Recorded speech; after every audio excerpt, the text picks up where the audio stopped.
Orang Bedui itu kalau ngaji sama Nabi itu lebih unik timbang yang soleh, timbang yang pinter. Sehingga banyak ilmu itu ditemukan dari orang Bedui. Karena cara berpikir itu aneh. Kalau orang soleh, orang waras kan berpikirnya ada aneh, standar. Jadi orang Bedui itu aneh. Pernah suatu saat Rasulullah itu khutbah cerita kiamat. Wah, dahsyatnya kiamat kayak apa? Semua orang diam nangis semua. Orang Bedui enggak, lebih cerdas. Ini Nabi itu aneh. Cerita kiamat kok udah ada tanggalnya ini gimana? Orang nangis semua karena dahsyatnya kiamat kayak gitu. Bumi dihancurkan, wus. Kan terus sudah nangis dewi-dewi. Ya ono sing nangis pabrik banyune macam-macam ya. Ini kalau kiamat gimana ini perjalanan air kemasan saya kan orang mikir mikir dewi-dewi gitu. Tapi ini enggak. Orang Bedui cara berpikir tuh enggak. Malah ya Rasulullah, mata sa'ah. Engkau itu cerita kiamat tapi enggak jelas tanggalnya. Kalau cerita kiamat ya harus jelas dong kapannya. Jadi unik. Jadi cara berpikir sahabat kaget semua loh. Kaget. Karena gak kepikiran. Nabi a'radu anhu, a'radu itu mengabaikan.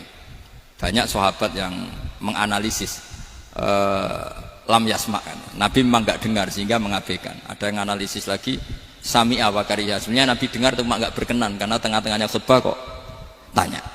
Tapi si Arabi ini cerdas. Masuk akal kan? Misalnya mau pilihan presiden, orang mesti tanya kapan kan gitu. Ya kan? Mau ganti presiden atau ganti bupati, takarannya orang kan kapan? Kayak Mas Akom jadi wali ndak? Pertanyaannya kan kapan? Kalau jatuhnya kan sudah ya.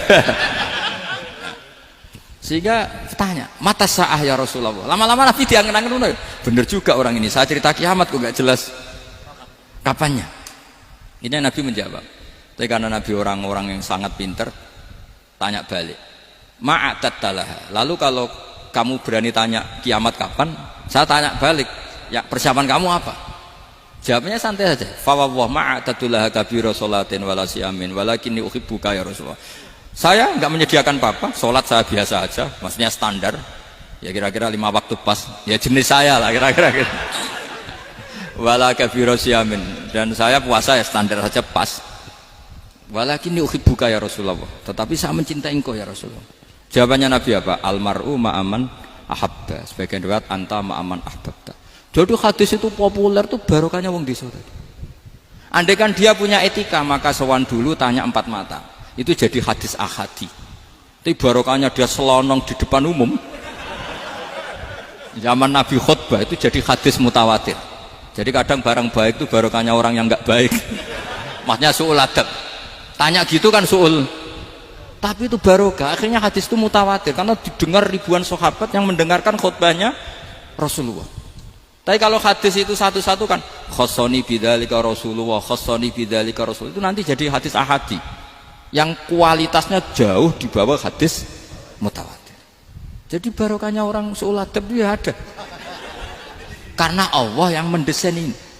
Akhirnya kata sahabat, kata Anas bin Malik, mereka itu mangkelnya bukan main sama Arabi tadi karena tanya nggak sopan sama Rasulullah. Tapi setelah Nabi jawab almar'u ma'aman ahabba fama farihu bisyai'in farahahum bidzalika batal. Mereka tidak pernah senang dengan hadisnya Nabi sesenang riwayat almar'u ma'aman ahabba. Barokahnya Arabi Bedui. Makanya saya sebagai kiai ini Bedui saya tak pertahankan ila yaumil qiyamah. Karena umat ini pernah terbarokai oleh orang apa? Bedui. Barokai suladab tadi.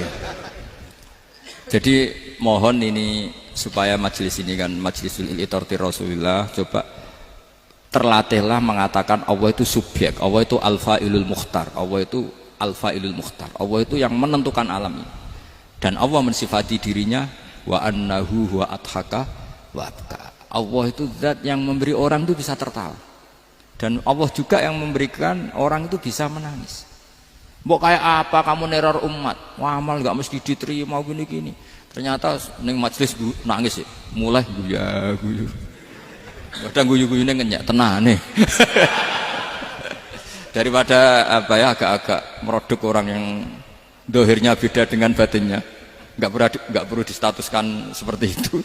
Ya sudah biasa saja. Jadi, nah, fi muqaddimihim, imam besar dalam manhaj ini namanya Abul Hasan apa? Asyadzili. Abul Hasan Asyadzili itu kalau ada orang tanya gini, Bim, Beb saya ini susah, sholat saya tidak mesti diterima Allah gini-gini, marah. Nggak usah.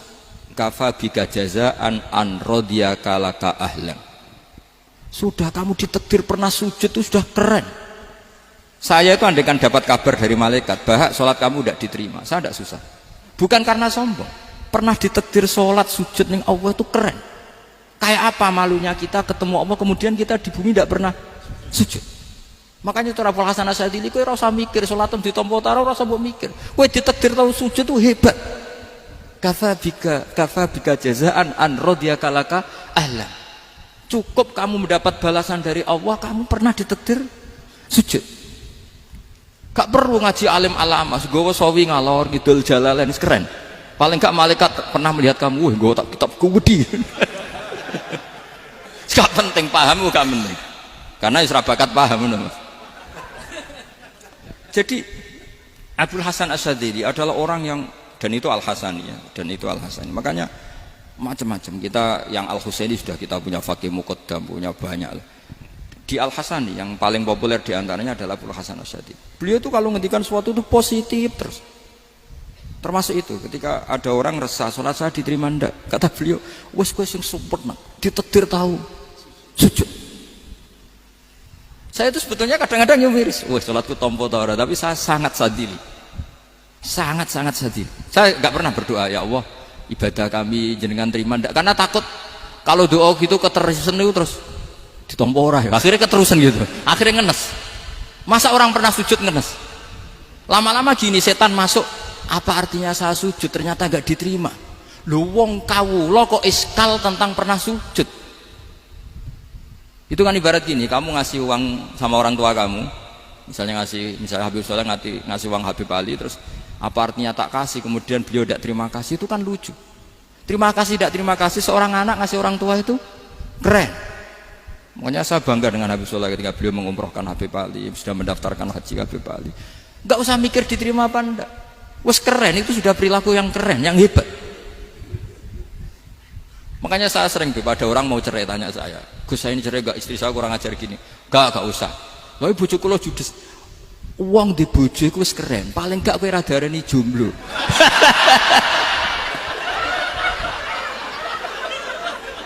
Oh, diarani duda ora enak. Wis luwe sabar ndi diarani duda mek diarani bojo judes. Enak bojo judes cek gagah. Di bojo lah. Oh, provokator itu. Jadi kafabika jazaan an radiyaka laka ahlan, sudah ditakdir pernah sujud itu sudah keren. Dulu ulama ala hadan nampak. Ulama dulu cara berpikir seperti itu. Makanya ulama dulu kalau nafsiri wasjud waqtarib sudah pernah sujud. Di Quran enggak pernah ada ayat wasjud lan sujudo sira ingkana kada wa kada ingkunta mutayakinan bikobuli sujudi, kan ada sujud ya sujud saja, tidak usah mikir makbul apa tidak makbul. Sudah kalau sujud pasti waktari. Terus saya sebenarnya ya sebagai orang ya kadang wedi, sholatku ditompo ta ora. Tapi kalau keterusan nanti ada was-was yang mengatakan opo artine sholat. Lu tuh kan ngeri seorang hamba sing uripe ning bumine Allah kemudian menyoal pernah sholat hanya karena takut gak diterima. Itu kan geblek banget. Nah, saya jenis kiai yang di partai itu. Saya tidak tahu kalau keneng dikom. Sedih umat masa kamu gak ada keren iblis. Jadi, nah nanti kalau misalnya ada manhajnya Habib Soleh yang tidak seperti itu tidak apa-apa. Mungkin supaya orang nggak takabur, nggak fakhr. Sehingga makanya mulai dulu lama itu ya partainya kalau nggak rojak ya khauf. Nah saya ini yang jelas terang-terangan ikut partai rojak saja, Pak. Partai rojak. Karena banyak yang sudah di partai khauf. Tapi saya rojak yang bil ilmi tadi. Makanya Sayyidina Umar radhiyallahu anhu itu yang namanya sama sujud. Saya itu punya kitab. Habib Soleh pernah tak tunjukin tulisan tangan saya. Muji-muji sujud. Sayyidina Umar ketika ditusuk seorang kila itu Majusi, Abu Lu'lu' terkenalnya itu. Itu Hulamul Mughirah terkenalnya itu. Ditusuk, dia sahabat, beliau sahabat, wali. Jadi nusuk Umar tuh kayak apa? Nusuk Mas Hakom aja dosa besar, apalagi nusuk Umar. Itu ketika ditusuk, dia itu ya punya dendam. Namanya manusia itu punya dendam. Artinya namanya orang kan mangkel sama yang nusuk.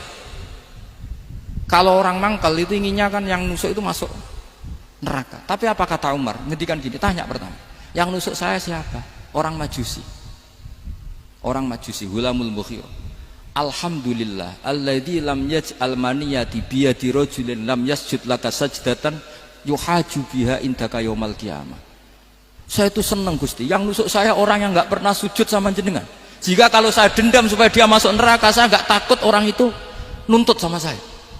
Tapi kalau dia pernah sujud, pernah sholat, kemudian dia masuk neraka karena nusuk saya, kemudian dia berargumentasi, saya pernah sujud ya Allah, kenapa engkau masukkan neraka? Saya tidak berani jawab ya Allah, saking hormatnya sama yang namanya sujud. Jadi kamane dendamnya kesampaian cara Jawa ya. Dendam dengan tanda kutip ya, tidak makna semestinya. Jadi mangkel mbek sing nusuk nak mlebu neraka pantas wong ora tau sujud wae Gusti gitu. Tapi kalau pernah sujud kemudian dia masuk neraka karena saya, bisa yuhajuni biha yaumal qiyamah. Jadi kayak apa sujud? Saya apa? Nabi itu kalau muji sujud sampai ngingetkan wa hatta takuna sajdatul wahidatu khairan minad dunya wa ma fiha. Nanti kalau kamu di akhirat ketemu Allah, kenangan terbaik kita apa? Di dunia pernah sujud. Keren kan? Cara ning pondok wis tau bayar syariah lho. Cara sowan kiai tau ngamplopi Mas. Wis go jajan. Nah tapi kadang setan itu masuk tadi. Apa artinya sujud gak mesti ditompo? Apa artinya sowan Habib ngaturi ra mesti ditompo? Ngaturi kiai. Akhirnya ada ketakutan. Nah kalau ketakutan ini berlebihan lama-lama, ma faidatus sujud. Wah itu sudah buruk sekali. Wong hamba kok tanya ma faidatus sujud. Nah ini di pentingnya mazhab-mazhab Syadzili. Jadi saya ngaji agak-agak uraan wa amdan. Kalau ini watak sudah bukan. Jadi uraan itu ada dua, ada yang amdan bismil ilm, ilmunya banyak terus milih manhaj. Insya Allah saya partai itu. Ada yang uraan bakat Mas. Ada ya? Ada apa banyak? Nah sebetulnya khauf juga gitu Bim. Ada khauf itu karena ilm.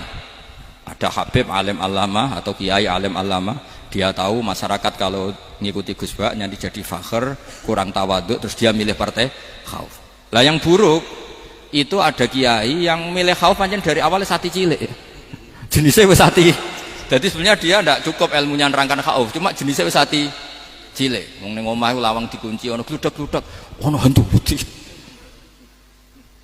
Jadi ya sama, yang bawa rojak bisa bawaan dablek, yang bawa khauf bisa saja bawaan ati cilik. Nah kita ingin yang bawa rojak ya bismil ilm, yang bawa khauf juga bismil ilm. Ya ono teh Mas, wong sing ati gede, pegawene dua blek, tapi enggak bawaan rojak, memang bawaan dablek. Ada yang ati cilik tapi bawaan khauf. Jadi mengatakan khauf tapi sebetulnya bawaan ati cilik. Nah, kita inginnya ndak kalau rojak ya bismillah kayak Abdul Hasan Asyadzili, kalau yang kampanye khauf kayak Sayyid Abdul Haddad bawaan apa? Ilm. Sehingga kita ini Qul inni ala bayyinatin mir rabbi, semua itu berdasar ilmu sing jelas welo-welo. Makanya semua nabi memaklumatkan apa? Qul inni ala bayyinatin mir rabbi. Jadi semua ilmu syaratnya apa? Bayyinah. Bayyinah itu kebenaran ilmiah sing jelas welo-welo. Makanya itu yang disebut Allah Subhanahu wa taala mensifati kekasihnya yaitu Nabi Muhammad sallallahu alaihi wasallam, lam yakunil ladzina kafaru min ahlil kitabi wal musyrikina munfakkina hatta ta'tiyahumul bayyinah rasulun minallah yatslu suhufan mutahharah. Niku Kanjeng Nabi saking cerdase meneh nek wong Islam, wong musyrik, wong kafir ngerti logika yang dibangun Nabi saja kuat infikak dari kemusyrikannya. Makanya disebut munfakin. Orang-orang musyrik, orang-orang kafir tidak munfakin, tidak tercerabut dari akar akidahnya hatta ta'tiyahumul bayyinah. Itu siapa? Rasulun minallah yatslu suhufan mutahharah. Masyhur itu debatnya Nabi dengan orang-orang musyrik. Mereka bilang, ya Muhammad, kita ini urusannya banyak, kasusnya banyak, lalu anda mengajarkan ke Tuhan satu. Masa urusan banyak cukup Tuhan satu? Itu gak fair Muhammad. Aja'alal alihata ilaha wahida inna hadha la syai'un ujab. Urusan kita banyak, masyakil kita banyak, muskilah kita banyak, kalau Tuhannya satu gak cukup Muhammad. Nabi dengan santainya memberi penjelasan, ya sudah gini saja, kalau kamu jadi budak atau pembantu, majikan kamu banyak, semuanya merintahkan kamu, semuanya bikin aturan untuk kamu suka enggak? Ya gak suka Muhammad, kalau majikan kita banyak repot. Ya sudah, Tuhan kamu itu majikan kamu. Kalau banyak perintahnya beda-beda kamu pusing. Ya udah mat, Tuhannya satu aja mat. Karena Nabi bayina, orang itu bisa dibalik-balik pikirannya. Dan makanya disebut dorobawa masalah rojulan fihi syuroka'u mutasyakisuna wa rojulan salamal lirojul hal astawiyani masalah alhamdulillah. Jadi Nabi itu kalau adu argumentasi itu luar biasa. Jadi segampang itu Nabi memberi apa? Argumentasi. Karena beliau adalah al-hujjatul balighah. Jadi Nabi itu gak pernah kalah. Pernah Nabi debat sama orang Yahudi. Muhammad, saya ini turunan Ibrahim. Kita ini Israel ya. Kita tahu Israel adalah turunan Nabi. Israel nama lain dari Yakub. Yakub bin Ishak bin Ibrahim. Padahal Yakub ini punya anak namanya Yahuda. Makanya Yahuda bin Yakub bin Ishak bin. Kita ini yang mirip Ibrahim, bukan kamu. Tapi orang Yahudi itu nggak hafal nasabnya. Sehingga mereka bilang, kita ini saking baiknya, Ibrahim saja pengikut kita. Terus digojlok oleh Nabi. Ibrahim itu buyute Yahuda. Makanya digojlok, ha antum haula ihajatum fi malakum bi ilm falimatu hajuna fi ma laysa lakum bi ilm. Kita adu debat itu sudah ilmiah. Kenapa kamu menjadi tidak ilmiah? Kenapa Muhammad? Terus Allah menurunkan wa ma unzilatit Taurat wal Injilu illa min ba'di afala ta'qilun. Artinya gini, kalau Ibrahim dikatakan Ibrahim Yahudiyah, itu sama dengan saya berkali-kali podo karo sampean misalnya ngendikan Mbah Zubair itu pengagumnya Gus Roji misalnya. Padahal Gus Roji bin Ubab bin Maimun bin Zubair. Misalnya Gus Roji bin Kiai Haji Ubab bin Kiai Haji Maimun bin Kiai Haji Zubair. Nah, Ibrahim itu kan Yahuda bin Yakub bin Ishak bin Ibrahim. Terus mereka bilang Ibrahim itu pengikut Yahudi. Itu kan kebalik-balik. Kayak Habib Hasan itu pengagum Habib Soleh. Kan Habib Hasan rohnya ini gimana, ini sih mbahnya kok dianggap. Nah, sehingga orang Yahudi ketika Nabi berdebat beda dengan Nabi Muhammad SAW. Ketika ditanya, kenapa kamu yakin agama tauhid? Millata abi. Karena ini agama nenek moyang saya. Millata abikum apa? Ibrahim. Jadi jelas. Akhirnya orang Yahudi ngerti. Ya kan sama dengan mengatakan tadi Pak Karno itu pengagum Puan Maharani. Kan aneh enggak kalimat itu? Mbah Hasyim Asy'ari itu pengagum Gus Dur. Gak lucu. Itu debat. Jadi Nabi itu orang yang bayinah. Bayinah itu kalau menerangkan kebenaran itu bahkan orang kafir pun bisa infikak, bisa munfakin, tercerabut dari akar kekafiran. Nabi itu mudah sekali merubah logika. Makanya di Quran sering ada kata aro'aitum, karena memang tadi. Nah saya mohon apapun pilihan anda rojak kayak Abdul Hasan Asy'adili tadi. Ketika orang resah sujudnya diterima apa enggak, sholatnya diterima apa enggak, beliau bisa berargumentasi betapa pentingnya sujud. Wes aja kowe iku kawula, tahu sujud iku keren. Saman bayangkan betapa malunya kita kalau kita ketemu Allah kemudian di dunia enggak pernah. Lho paribasane kula mlebu swarga lah iku isin. Mlebu swarga tapi ning donya ora tahu isin. Sama seperti kowe di guru, saurip-uripmu ora tahu salam templek isin. Kira-kira seperti meskipun salam templek ora penting ya ora penting toh, misalnya soleh salam templek 50.000 duwe wis akeh ngono kan nah masakom penting kudu rokok itu bukan nilainya kok betapa malunya kita. Saya dulu mau sarang andai kan tidak pernah khidmah sama iya malu tenan sebagai apa? Santri. Makanya Sayyidina Umar ketika beliau dibunuh orang itu pertanyaan pertama, dia pernah sujud enggak pernah. Andai kan dia pernah sujud, maka saya tidak berani masukkan dia masuk neraka. Takutnya dia protes sama Allah, ya Allah saya pernah sujud, kenapa harus di neraka? Atau Umar ditanya Allah gini, Umar, kue ridho wong sing tahu nyembah aku kemudian dia di neraka? Kayak apa? Jadi makanya Umar ketika wafat ketika alhamdulillah alladzi lam yaj'al maniyati biyadi rajulin lam yasjud laka sajid. Ya, jadi saya mohon sekali jadi majelis ini sebuah majelis mubarak, caranya tauhidnya dibenarin ya, tauhidnya dibenarin. Jadi Allah itu adhaka wa abka, Allah itu al-hadi, Allah itu ar-razzaq. Sehingga menteri ekonomi mbok salah rumusé lah wong tetep mangan. Mergo Allah itu ar-razzaq. Mbok negara dikelola keliru lah wong tetep mangan, wong Allah itu ar-razzaq. Kiai rada akeh sing di masalah. Tapi ya tetep agama ini jalan. Lho andai kan syaratnya agama ini bener, wah yo repot. Kowe iso bayangno masakom bener terus. Tapi agama ini berkali-kali coba di TV itu banyak nyun sewu, ada ustadz, ada kasus apa, ada kiai, kadang ada masalah hukum. Agama ini jatuh ndak masalah. Padahal di TV sudah dinasionalkan kan, ada kiai terlibat kasus hukum atau ustadz tertangkap karena melakukan apa gitu. Tapi nggak ngefek, karena agama ini bihifdzillah wa biriayatillah. Sama. Negara mana-mana kadang manajemen ekonominya nggak jelas, tapi masyarakat ya makan karena Allah Razzaq. Sama, aku kancanan Mas Akom mengeluh, tapi Allah adhaka, akhirnya iso guyu. Padahal orang untungnya blas kancanan dede. Tapi karena Allah itu adhaka. Nah kita dengan istri yang kita cintai, dengan keluarga kadang nangis. Karena Allah itu zat yang bisa memberi abka. Wa annahu wa adhaka wa abka. Terus wa annahu wa amata wa ahya. Kita tidak ingin mati. Wah ya mati saja karena kita objek. Nah, hidayah itu seperti itu. Allah al-hadi. Apa? Allah itu kayak apa Korea, negara ateis. Enggak kebayang di sana ada ngaji Aqidatul Awam Mabadi Fikih. Sekarang banyak. Saya tuh kalau beli Aqidatul Awam kerdusan, tak kirimkan ke Korea. Sebelum saya ke Korea, karena sebagian santri saya di Jogja. Di sana ada ngaji Aqidatul Awam, ngaji Takrib.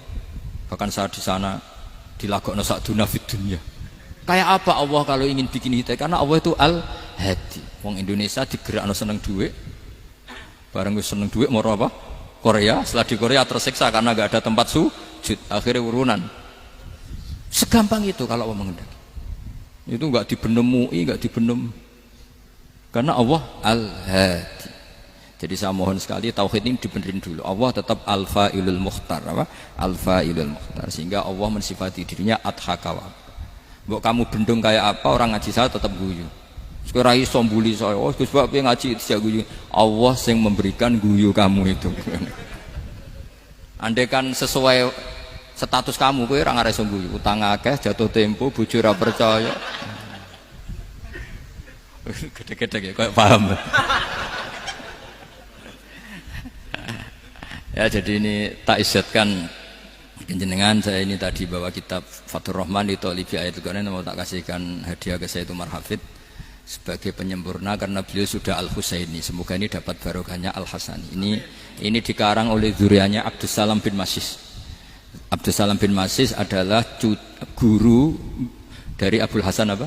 Asyadili. Jadi kita tahu Sahibul Hikam Ibnu Athaillah As-Sakandari muridnya Abul Abbas Al-Mursi. Beliau muridnya Abul Hasan Asyadili. Beliau muridnya Abdus Salam bin Masis. Yaitu alami zada ini min dzurriyyati Abdus Salam bin Masis. Jadi ini Al-Hasani. Jadi ini sudah klub karena mulai dulu ya tradisinya gitu. Banyak sabaib ngaji barojak, bafadol. Nanti yang bafadol barojak yang ngaji Habib lagi. Seperti sanadnya Soleh di Sarang. Ya Soleh ngaji Mbah Mun. Tapi Mbah Mun ngaji Sayyid Alawi Sadat ya. Ngaji Sayyid Zaini Dahlan, nanti setelah Sayyid Zaini Dahlan ngaji Ajam lagi Usman Adim Yati. Jadi ya biasa mulai dulu silsilah ya seperti itu. Jadi seperti dulu Ibnu Abbas termasuk Qorobatul Rasulillah. Jadi dulu Qorobatul Rasulillah itu Bani Hasyim sama Bani Muttalib. Tapi kalau sekarang ya tentu para Sadat, para Habaib. Dulu biasa Ibnu Abbas ngaji ke Zaid bin Sabit.